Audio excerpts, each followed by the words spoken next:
toute ma vie ici. Elle est démissionnaire, c'est là. Hein. Que vous pensez pour lire ça? Démissionnaire de Monseigneur Messon. Je peux vous faire part de ça. Si ce n'est pas indiscret, vous voyez. Cher Monsieur l'abbé, le 26 septembre 1973, cher Monsieur l'abbé, il nous est agréable de vous féliciter une fois encore pour ce que le Seigneur a fait en vous en cette mémorable soirée du 11 août. Vous avez reçu de nombreuses grâces pour le service du Christ dans le monde et nous ne doutons pas que vous attendez votre place parmi les apôtres de la bonne nouvelle dans votre diocèse. Après avoir pris avis des consulteurs diocésains, nous vous nommons professeur au petit séminaire de Wando et vicaire dominical à la paroisse du Sacré-Cœur sur le rythme adapté par votre supérieur, le Père Fontenot. Ça, c'est mon affectation, là, comme professeur et comme vicaire dominical. Cette affectation a l'avantage d'accorder à la première année de votre sacerdoce une vie régulière, alors que se réalise en même temps une initiation progressive à la pastorale. À l'avance, nous nous réjouissons et nous félicitons du bien que la fraîcheur de votre sacerdoce fera parmi vos jeunes frères qui se préparent à Wando. Vous comprendrez mieux la vie et saurez la leur expliquer en termes jeunes et réalistes tout à la fois. La paroisse vous donnera beaucoup. Vous aurez au Sacré-Cœur l'expérience de la ville du Porto-Novo, celle de la Custre avec les Aguigués, celle de la campagne avec Jacin. En vous souhaitant un futur ministère, nous vous bénissons et nous prions de quoi le cher fils nos sentiments affectueusement dévoués. Il m'a laissé entrer. Je suis rentré à Paris, le 6 octobre 1975 chez le Sulpicien. J'ai fait 3 ans d'études, et maîtrise en théologie,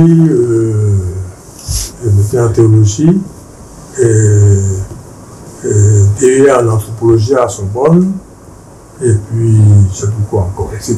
Bon. Après ça, j'ai été affecté à Saint-Gall, je suis à Saint-Gall professeur, en octobre 1978. Et là, je suis resté quand même longtemps, Et entre-temps, en 1985, j'ai été nommé professeur au Grand Séminaire de Lyon, où j'ai passé une année à l'Institut de formation des éducateurs du clergé. Ben, j'avais mon insertion pastorale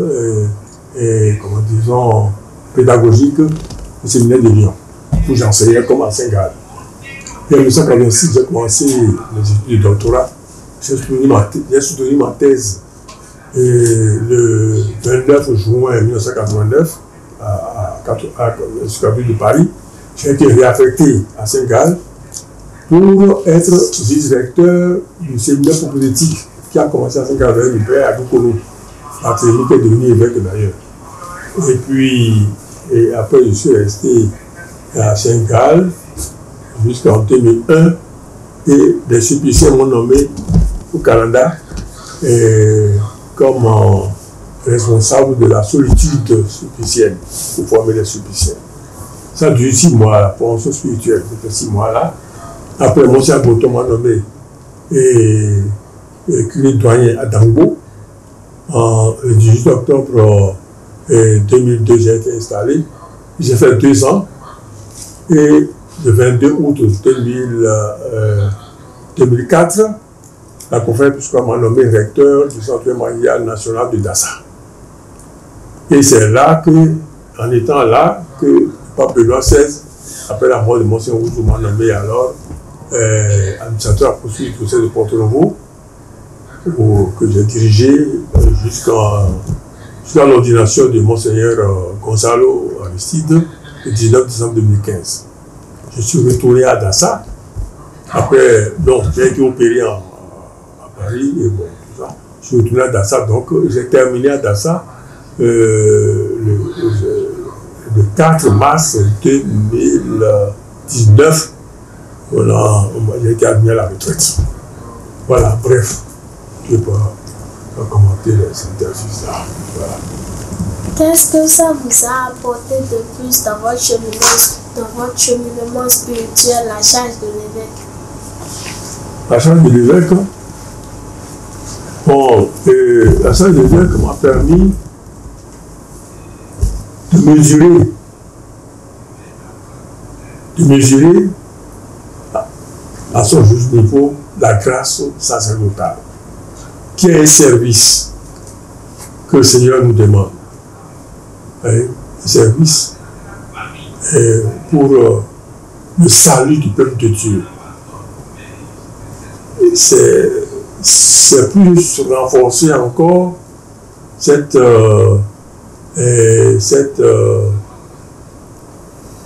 recommandation du Seigneur là, d'être au service du peuple de Dieu. Et on se rend compte que effectivement l'alliance que Dieu a fait avec nous est une alliance réelle. D'abord à la création, à notre naissance, surtout à notre naissance dans la foi, par le baptême qu'on a reçu, et après cette grâce spéciale d'être appelé au sacerdoce, c'est quelque chose de spécial.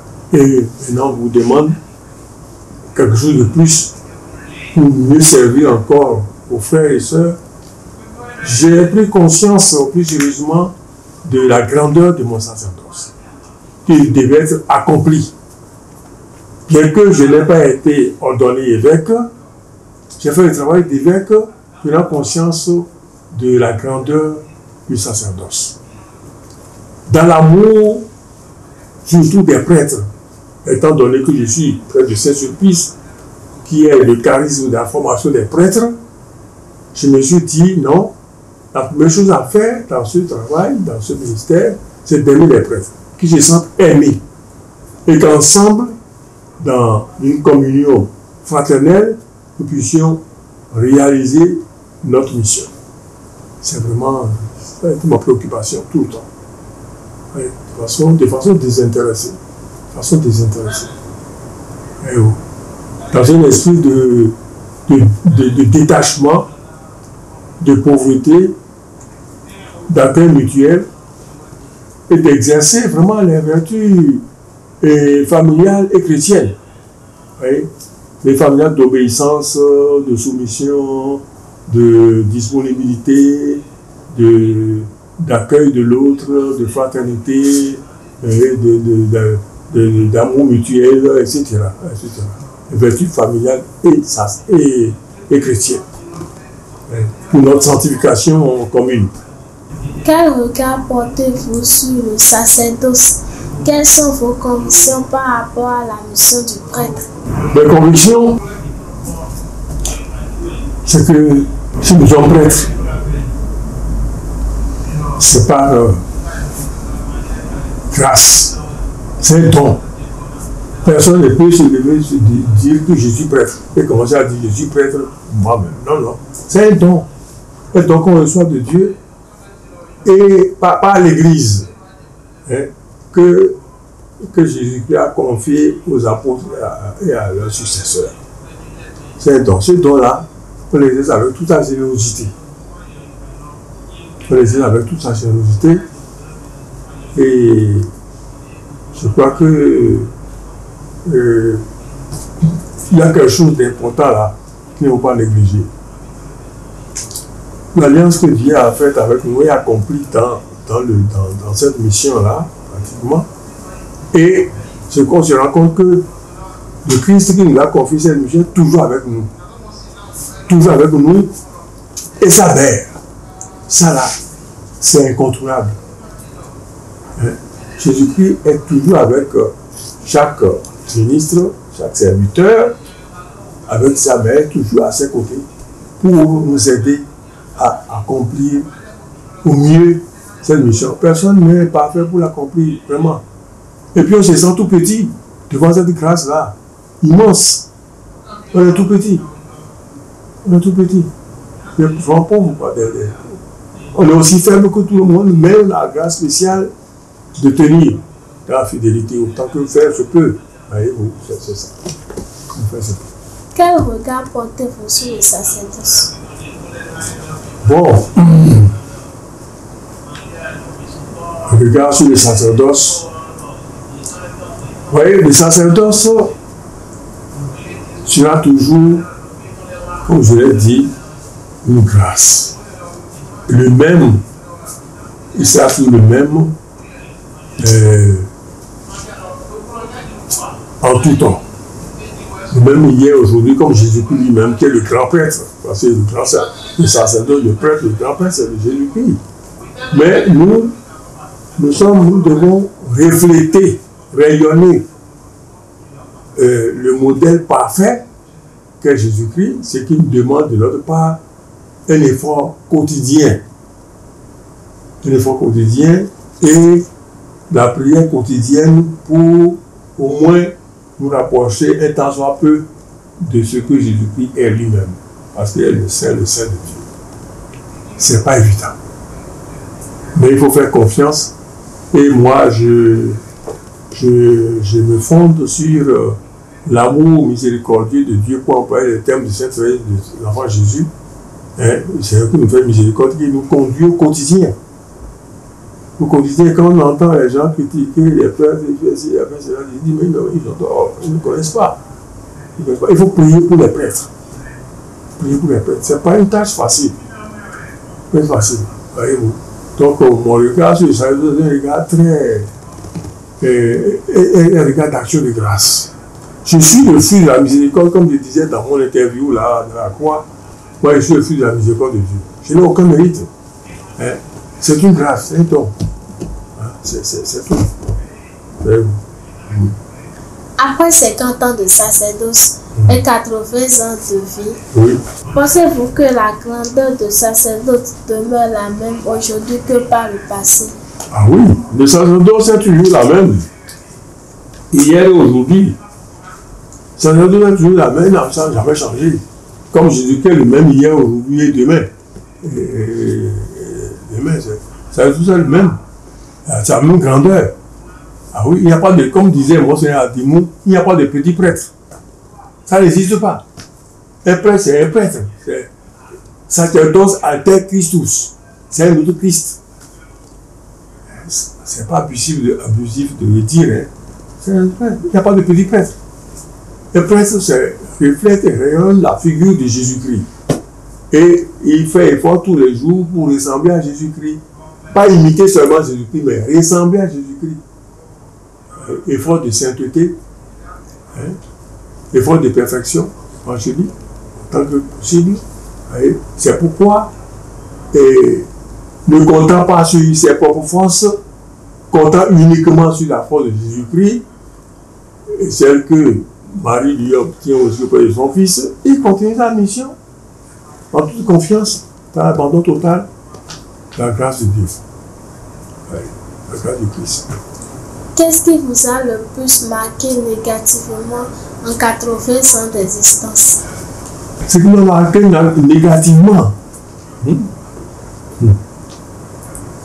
Moi, je suis un homme, j'allais dire, naturellement optimiste.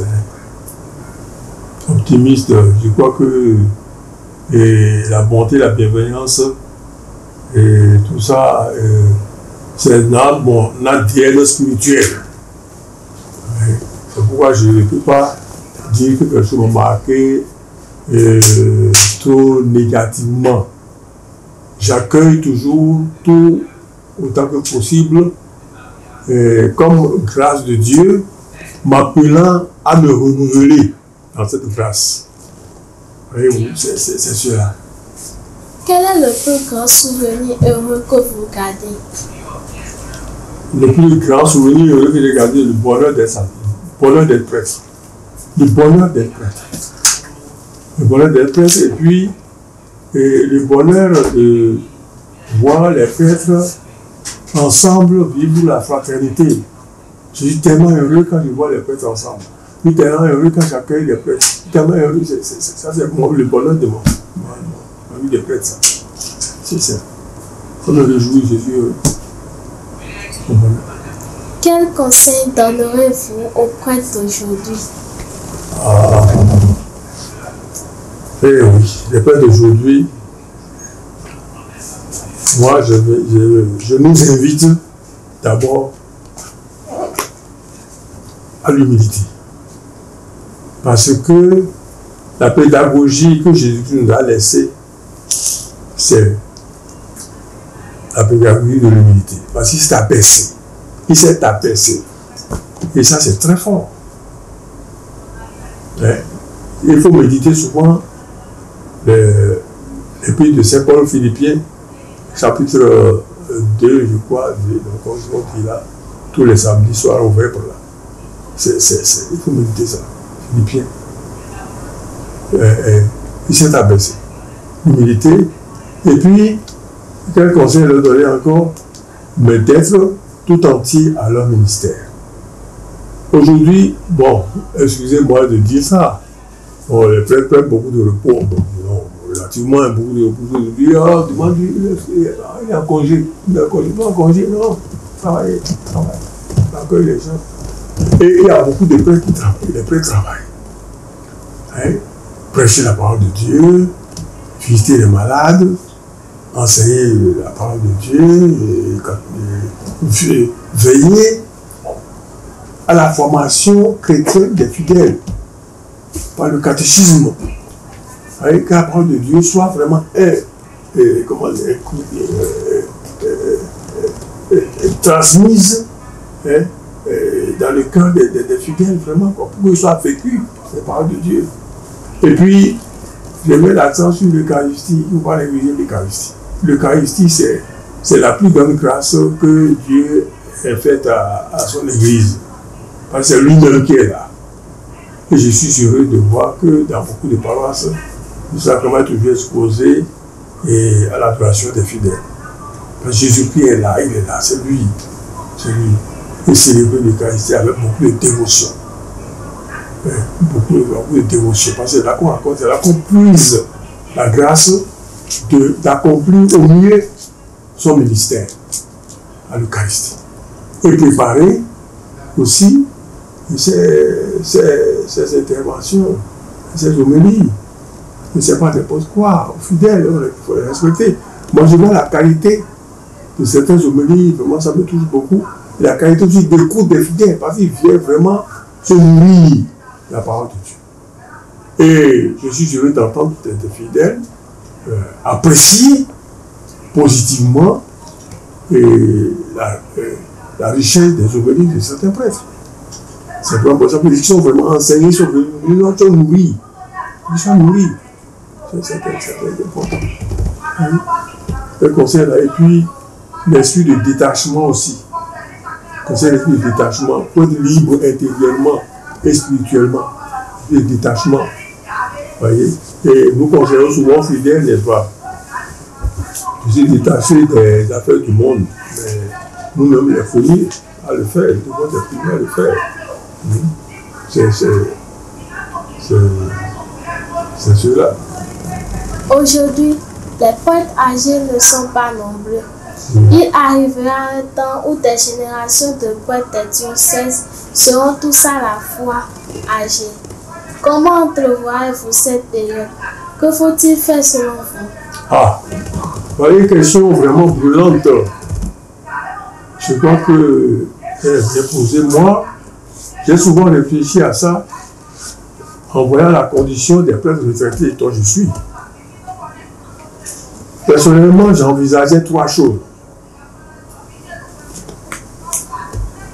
Premièrement, les prêtres retraités, qu'on lui donne la possibilité de vivre ces 3 dimensions de la vie de retraité. Premièrement, ou bien il peut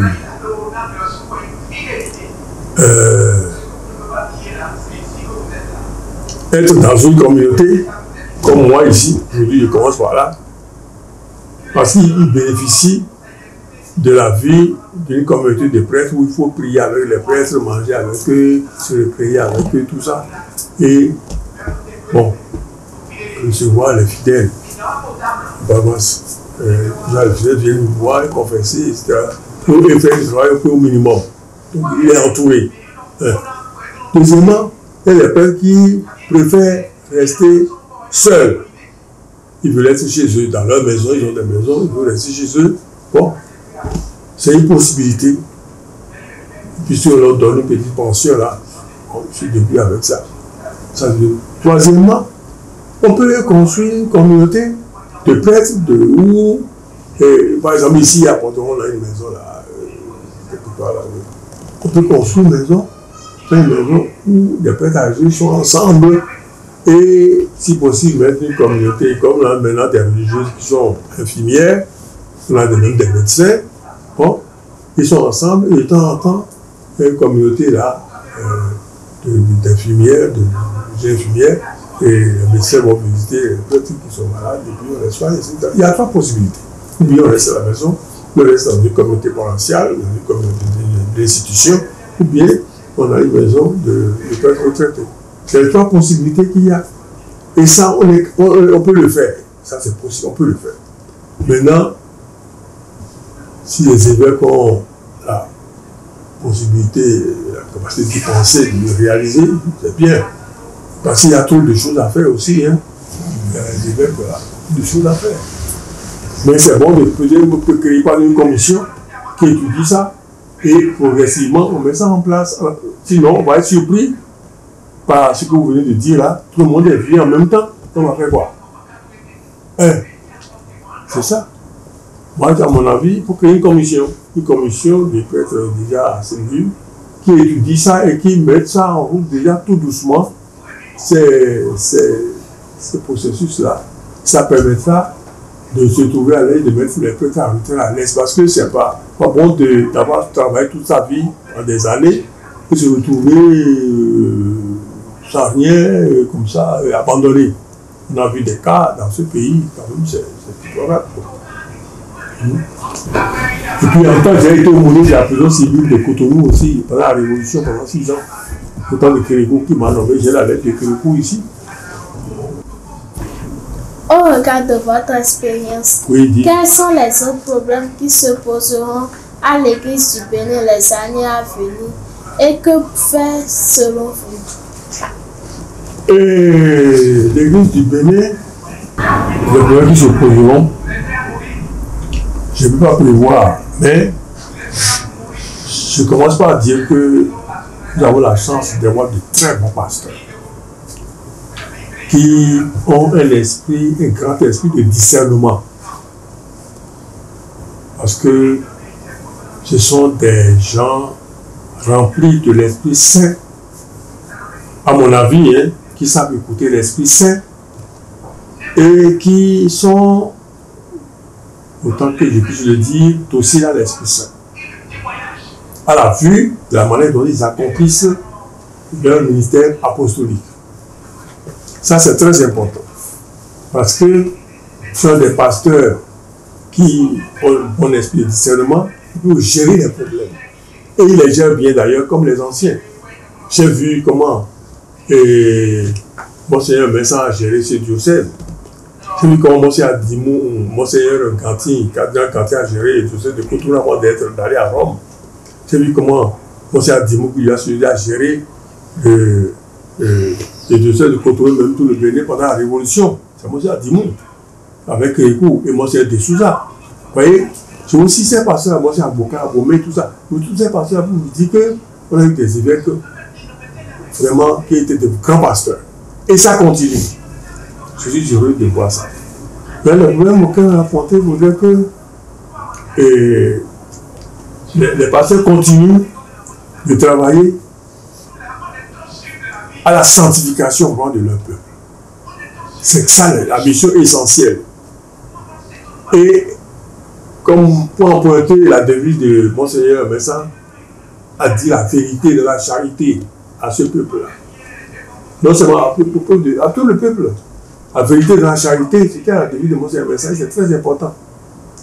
Et ça, aujourd'hui, ça on le fait. Vous voyez le colloque qu'il y a eu dernièrement, lieu là, organisé par, comment vous appelez, des cadres politiques. Voilà. Pour faire la vérité, ils ont fait organiser un colloque pour la paix. Et ça, c'est pour dire la vérité.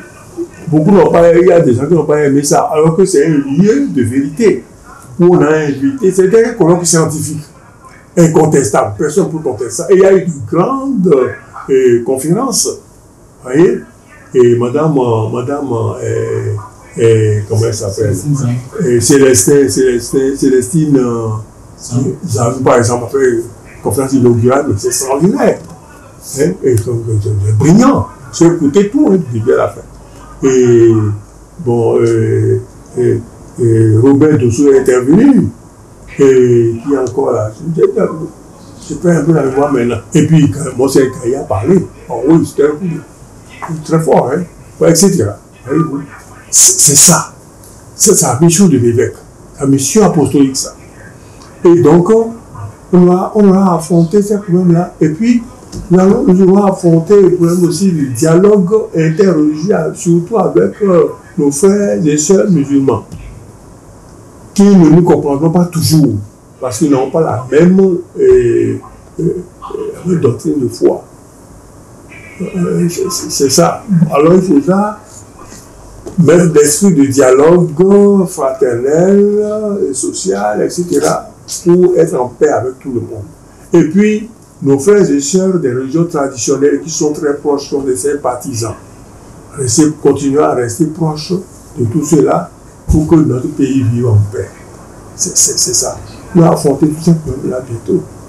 Ah oui, ça ne nous attira pas. Hein. Et puis, ils vont affronter ce problème de la pauvreté. Notre pays est un pays pauvre. Vous voyez, on a annoncé ce matin qu'on a trouvé un jugement très important d'or en Côte d'Ivoire. Donc, ils ont un avenir radieux, depuis finance. Jugement d'or important. Après la Guinée et le Burkina, tous ils ont de l'or, nous au Bénin. Donc, nous avons pour affronter le problème de la pauvreté. Et vivre cette pauvreté avec nos peuples, être avec le peuple. Et je crois que nos pasteurs savent le faire. Moi, j'ai été mourir de la prison civile de Cotonou, ils m'ont donné le texte de quoi à la fin. J'ai vu ce que c'est qu'on vit dans ce pays-là et qu'ils travaillaient pour la justice, parce qu'il y a beaucoup d'injustices. Toutes les injustices. Regardez la prison, nos prisons. J'ai été aumônier, j'ai été quand j'ai visité les prisons. Regardez nos prisons ici, comment c'est rempli. Les gens sont là 2 ans, 3 ans, sans jugement. C'est pas normal. C'est pas normal. Et non, il faut mettre les pendules à l'heure. Hein. Ah oui, la justice et vérité, tout ensemble. Pour la paix, on a besoin de paix. Jésus-Christ est venu pour la paix, la paix. La paix, gloire Dieu pour Dieu. Paix sur la terre aux hommes qui l'aiment, c'est la paix. Et ça, je crois que nos pasteurs, quand j'ai commencé par dire que nos pasteurs, c'est les pasteurs qui ont l'esprit de discernement. Et il faut discerner le bien à faire dans ce domaine-là et essayer de renouveler, d'actualiser l'esprit évangélique à chaque période pour que l'Église de Christ avance et progresse. Voilà. Quel est votre mot de fin? Ah, c'est déjà la fin. Bon. Le mot de fin, c'est un souhait. Mon souhait, c'est que le peuple de Dieu devienne de plus en plus saint. Et que les prêtres les aident à développer dans leur vie cette sainteté, cette configuration au Christ et à devenir même Christ témoin de l'amour que Dieu nous a témoigné. C'est important. Que grandisse la fraternité, la vérité, la justice et la paix. pour le salut du monde. Merci, mon Seigneur, de nous avoir parlé à cœur ouvert. Que Dieu vous bénisse encore et toujours. Merci bien. Une fois encore, joyeux anniversaire. Merci bien, que le Seigneur vous bénisse aussi abondamment pour le travail que vous faites, n'est-ce pas? Pour la gloire de Dieu. Amen. Quant à vous qui nous avez suivis, c'est à présent terminé. Merci de nous avoir suivis. À bientôt. Portez-vous bien.